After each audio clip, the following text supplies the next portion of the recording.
Mantan Sekretaris BUMN Said Didu hadir dalam konferensi pers bersama Roy Suryo Iqbal kasus ijazah palsu Jokowi pada Senin 4 Agustus 2025.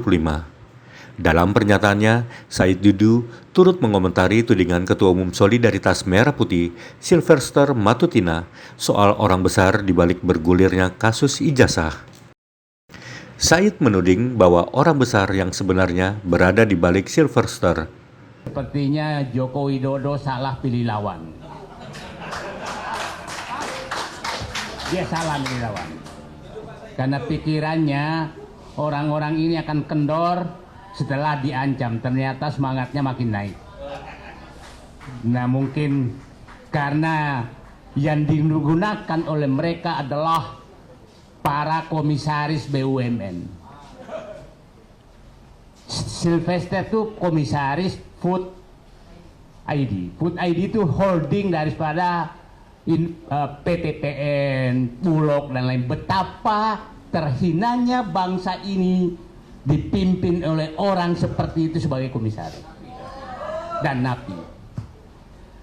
Profesor Paiman itu komisaris sebelumnya PGN, menjadi PHE anak usaha Pertamina yang paling kaya, yang sekarang diisi oleh Kodari dan Denny JA. Berapa gaji mereka? Itu kalau kasih tantem, itu anak-anak perusahaan emas. Kalian paham betul. Pendapatannya besar, tidak ada yang tahu, tapi gajinya besar, tantiannya besar. Itu kira-kira bisa 1 miliar sebulan. Ya. Jadi, saya datang ke sini karena saya ingin hadir kepada perjuangan teman-teman untuk mematikan dan menguburkan sumber persoalan bangsa selama ini, yaitu dinasti Solo. Karena dialah yang membuat persoalan bangsa semua ini pecah belah, dan kita dipecah belah dengan uang negara yang dipakai menghajar seluruh yang dia tidak sukai dari badan usaha milik negara yang dibayar miliaran rupiah uang rakyat. Jadi, Allah sedang membuka pintu. Saya mengikuti semua kasus tentang Tom Lembong, betapa Jokowi sangat berpengaruh, dan kemarin langsung setelah Prabowo menunjukkan sinyal, hei Solo, pengaruhmu sudah mau saya amputasi. Ya. Nah, diamputasilah pertama abolisi. Saya nggak mau bahas amnesti karena saya nggak paham. Ya. Bukan kasusnya, jadi saya nggak perlu. Abolisi saya paham betul. Abolisi adalah pengakuan pemerintah penguasa menyatakan kami salah dan kalian Tom Lembong adalah benar, maka kami hentikan semua. Itu bedanya. Hanya pemimpin yang punya keberanian dan hati yang bersih memberikan. Jarang sekali abolisi diberikan ke siapapun. Itulah Prabowo, dan itu sinyal kepada Solo, hei yang selalu menipu rakyat, membohongi rakyat, tidak laku lagi pesanmu sekarang. Aku milih jalanku dengan hati yang bersih. Oke? Nah, keluar sinyal kedua kemarin yang mencabut semua tantim, insentif dan pemberian bonus dan lain kepada komisaris BUMN. Dan keluarlah, itu tangan Allah, keluar Denny JA ngamuk-ngamuk. Maka kubalas ngamuknya dia.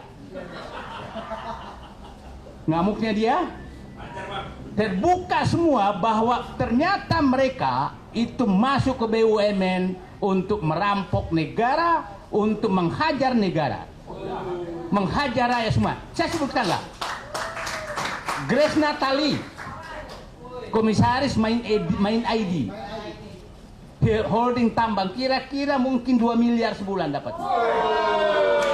dengan tantim yang baik. Oke? Ntar Bu, biarin Bu, ya, bisa nggak Ibu, biar nggak tercampur.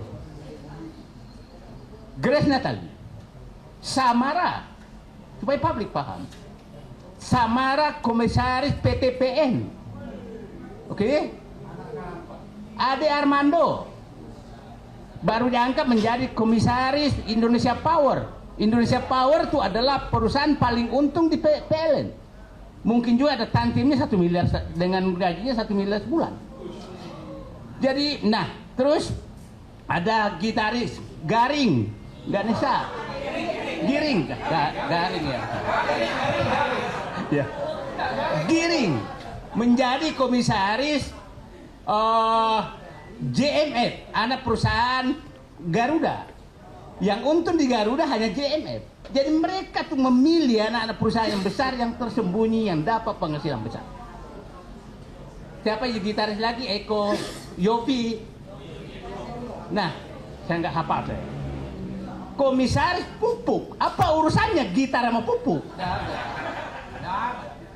Nah, jadi betapa rusaknya negeri ini oleh Joko Widodo, dan mereka dibayar miliaran untuk memecah belah bangsa.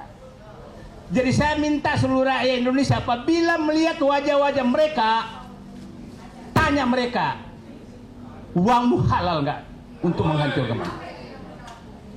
Ya, dan saya yakin di tempat lain juga melakukan hal yang sama. Jadi mari kita menandai mereka selama 10 tahun. Masih ingat dulu Kartika Jumadi? Ya, Jasmet? Dia kan komisaris juga. Jadi betul-betul dirusak semua ini, dan saya pikir ini tidak lepas dari tanggung jawab Erick Thohir juga. Dan saya berterima kasih kepada Prabowo mengambil sikap mencabut itu semua. Tapi bapak-bapak dan ibu jangan nggak usah dicabut, tuh masih besar sekali gajinya. Gaji kira-kira Denny Jiala, saya yakin gaji di PHI itu mungkin dengan lain-lain 150 sampai 200 juta sebulan.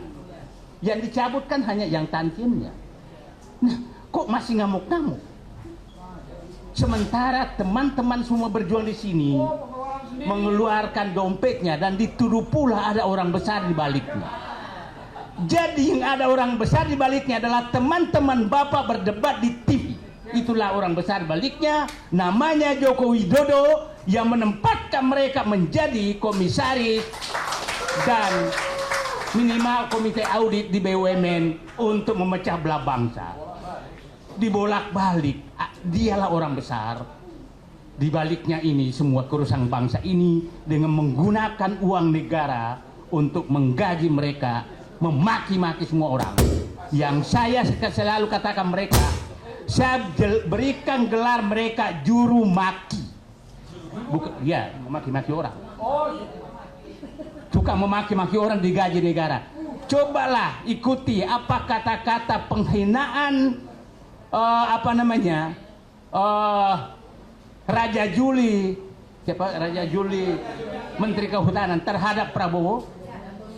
Apa kata-kata penghinaan siapa kepala kantor komunikasi Presiden kepada Prabowo?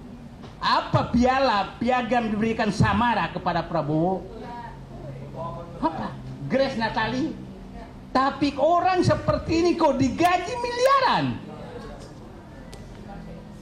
Terus orang-orang yang berjuang seperti ini dianggap musuh. Saya pikir Presiden Prabowo mudah-mudahan melanjutkan jalan yang benar dengan 2 tanda, yaitu memberikan abolisi kepada Tom Lembong, dan mencabut kenikmatan berlebih pada komisaris BUMN. Dan saya berharap dilanjutkan dengan pemecatan mereka di BUMN. Pemecatan mereka di BUMN. Saya mengikuti proses ini. Jadi saya begini, saya kalau resah menghubungi semua yang saya kenal, saya bilang, bisa nggak sih Presiden Prabowo mengurangi tantiem komisaris BUMN? Karena bayangkan, itu komisaris bank itu kira-kira kalau ini dapat 5 miliar per bulan kalau jumlahkan. Dan jangan heran, ada pengamat juga kerjanya cuma menjilat terus sudah 30 tahun pindah-pindah komisaris BUMN. Nah, aku hafal semua, jadi berhentilah kalian pura-pura idealis, karena aku tahu apa yang kau lakukan terhadap bangsa ini. Nah, tapi apa yang diambil Prabowo? Dia bilang cabut semua. Jadi saya hanya minta dikurangi, dia cabut. Itulah pemimpin. Dan saya harapkan Pak Prabowo semakin menjauh dari Solo itu semakin normal. Ya mudah-mudahan pertemuan kemarin ke Solo itu adalah keajaiban dunia. Presiden menghadap wakil presiden dengan gaya Pak Prabowo maju begini kayak staf ketakutan, dengan gajah Gibran depannya tangan di atas meja begini. Itulah rekayasa Allah menunjukkan bahwa kalian kutunjukkan bahwa arogansimu kepada seluruh rakyat Indonesia membuat rakyat Indonesia memperlakukan presiden seperti itu di depan keluarga dinasti Solo. Itu rekayasa Allah. Tidak ada yang bisa berkehendak. Karena nggak mungkin kejadian itu, karena pasti diatur oleh protokol. Protokol yang Prabowo pasti protokol istana, protokol keluarga Jokowi pasti protokolnya keluarga Jokowi, dan Allah memberikan kekeliruan kepada semuanya sehingga terjadi posisi duduk seperti itu. Dan itulah, jadi pada teman-teman semua tetap berjuang saja, nikmati prosesnya, jangan kecewa hasilnya, tapi Allah serahkan semua kepada Allah, rekayasa yang akan dilakukan. Terima kasih. Penutup saya, Pak Joko Widodo, pengaruh Anda, pesanan dari Anda kelihatannya sudah lewat. Berhentilah teman-teman semua yang sebelah sana ngejago, karena menghadapi orang-orang jago di sini. Kalau orang ngejago menghadapi orang jago itu nggak level. Jangan lupa subscribe ya.